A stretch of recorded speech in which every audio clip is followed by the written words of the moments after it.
নমস্কার বন্ধুরা, মায়ের ছেলে আপনাদের সবাইকে স্বাগত। আশা করি আপনারা সবাই ভালো আছেন। আমি আজকে আপনাদের একটা ভেটকি মাছের রেসিপি দেখাবো। আমি কিভাবে করি এবং খেতেও খুবই ভালো হয় সেইটা আপনাদের সাথে শেয়ার করছি। আপনাদের যদি ভালো লাগে তাহলে এরকম করে করে খেয়ে দেখবেন, খুবই ভালো লাগে খেতে। এটা ভাতের সাথেও খাওয়া যায়, রুটির সাথেও খাওয়া যায়। আমি একটা বড় সাইজের ভেটকি মাছ নিয়েছি।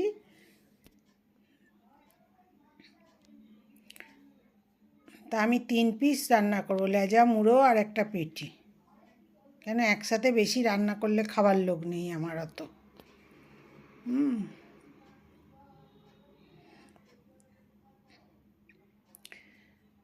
তা সেই অনুযায়ী আমি রান্না করছি, কম করেই রান্না করছি, সেটাই আপনাদের দেখাবো।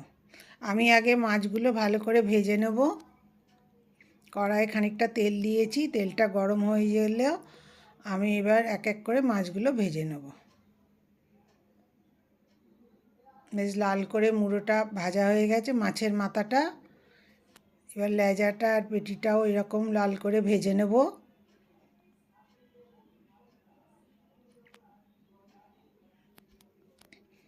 এইভাবে ভেটকি মাছ রান্না করলে খুবই ভালো খেতে হয়। এর আগেও আপনাদের আমি ভেটকি মাছের অন্য রেসিপি দেখিয়েছি, দই ভেটকি।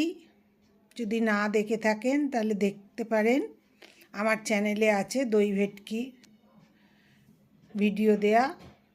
আমার মাছগুলো ভাজা হয়ে গেল। এবার আমি একটুখানি সাদা জিরে আর তেজপাতা একটা ছিঁড়ে ফোড়ন দিলাম। ফোড়নটা ভাজা ভাজা হয়ে গেলে আমি এটাতে একটু আলু দেব। 2টো আলু আমি 4 টুকরো করে কেটেছি, আর এর দিকে আমি কেটেছি।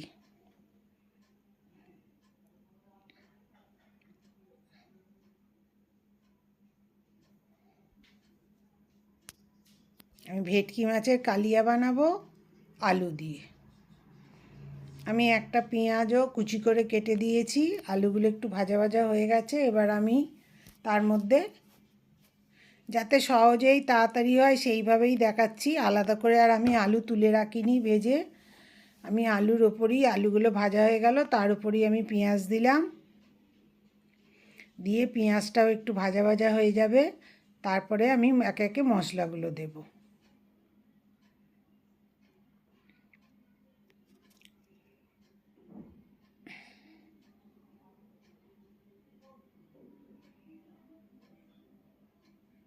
কম বেশি সকলেই ভেটকি মাছ পছন্দ করেন। ভেটকি মাছের প্রচুর রকমের রেসিপি আছে।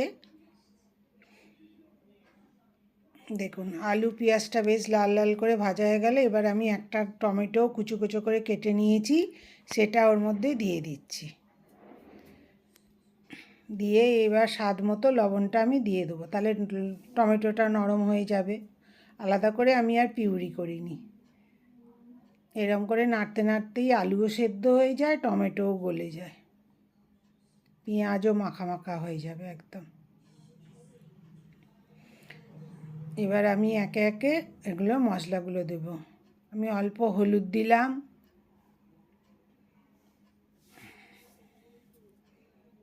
অল্প লাল লঙ্কার গুঁড়ো। ঝাল যে যেমন খায় সেরকম দেবে না, আমাদের খুব একটা ঝাল খায় না। একটু ধনে আর জিরে একসাথে গুঁড়ো করা আছে, সেইটা আমি দিলাম একটু। আর এবার একটু কাশ্মীরি লঙ্কা গুঁড়ো দিচ্ছি, যাতে কালারটা সুন্দর আসে।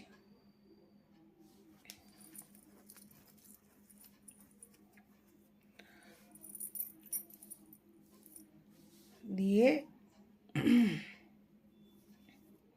আর অল্প মিষ্টি দিলাম, চিনি দিলাম, যাতে সব কিছু ব্যালেন্স হয়। টমেটো দিয়েছি, নুন ঝাল সব কিছু ব্যালেন্স করার জন্যেই চিনিটা দেওয়া। স্বাদটা খুবই ভালো হয়, চিনি না দিলে আমাদের ঠিক ভালো লাগে না খেতে। কিন্তু এই যে চিনিটা দিলাম, এটা তরকারিটা মিষ্টি হবে না, কিন্তু কিন্তু একটা সুন্দর স্বাদ আসে।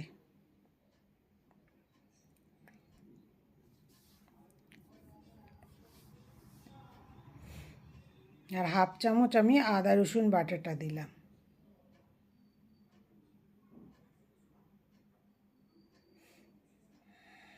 দিয়ে এবার এটাকে ভালো করে আমি কষাবো। বেশ মশলাটা ভাজা ভাজা হয়ে গেলে, তেল ছেড়ে গেলে তবে আমি জল দেব।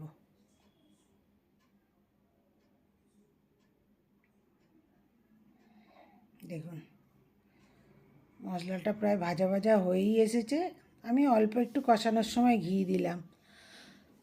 একটু কালিয়া দম এইসব করতে গেলে কষানোর সময় যদি অল্প করে একটু ঘি দেন তাতে টেস্টটা খুব সুন্দর আসে, খেতেও খুব ভালো লাগে।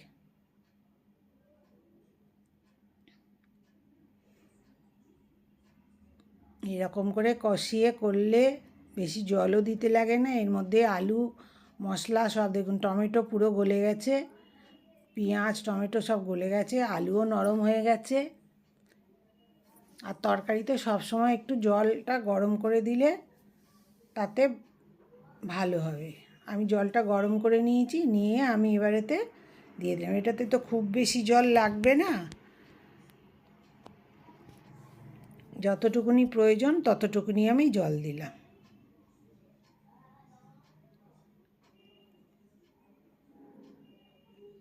দিয়ে এবার ঝোলটা ফুটে উঠলে মাছগুলো আমি দিয়ে দেবো। এবার টপ করেই হয়ে যাবে মাছগুলো ফুটতে যতটুকুনি টাইম, তারপরে আমার মাছের তরকারিটা কালিয়াটা হয়ে যাবে ভেটকি মাছের। আর একটু ধনেপাতা কুচো দেবো এতে আমি। দেখেছেন কত সুন্দর দেখতে হচ্ছে, খেতেও খুব স্বাদ হয়।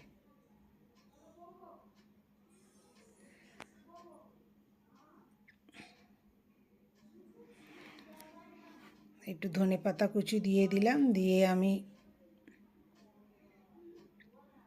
একটু নেড়ে দেবো। দিয়ে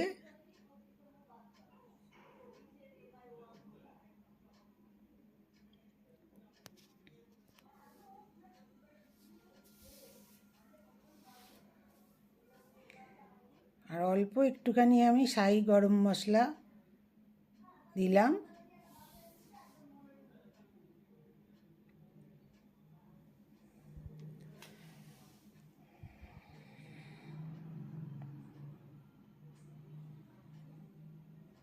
এই অল্প ঝোল থাকবে, তারপরে ঠান্ডা হয়ে গেলে আলুতে খানিকটা ঝোলটা টেনে নেবে। চন্দ্রমুখী আলুতে তো ঝোল টানেই একটু। আমার রান্না শেষ হয়ে গেল, আমি চাপা দিয়ে দিয়েছিলাম, স্ট্যান্ডার্ড টাইম একটু 5 মিনিট চাপা দিয়ে রেখেছিলাম। দেখুন কত সুন্দর দেখতে হয়েছে, খেতেও খুব সুস্বাদু হয় এরকম করে যদি করেন।